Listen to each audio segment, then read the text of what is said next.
Pocas amistades, a las más sinceras las llevo en la lista. O con los amigos los que me ayudaron y eso no se olvida. Los que se pasaron ahora vienen solos, es hipocresía.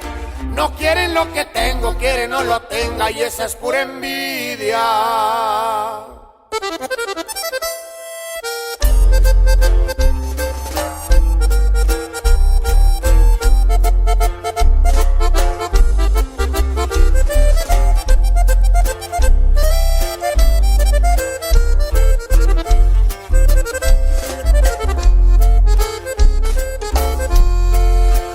Yo no tengo nada, pero mi palabra vale más que todo.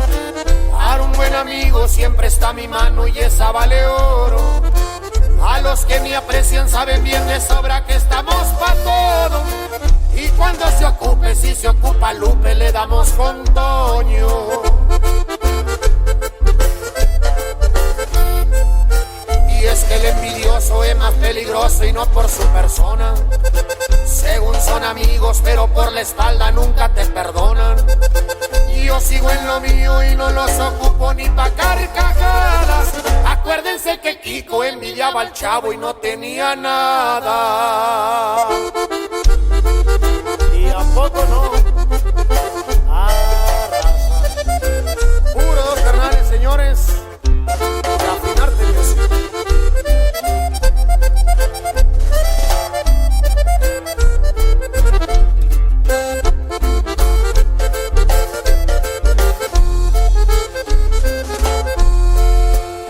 Para adelante y eso va dejando varios ofendidos. Ahora que se ofrece le diré una cosa a todos los ardidos, que si en su momento me brindaron algo estoy agradecido, pero no fue dado, bien que me chingaron y no fue el ratito.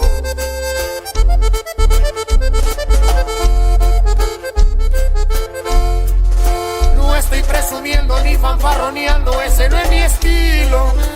Nomás les aclaro que no soy dejado ya que estoy al tiro.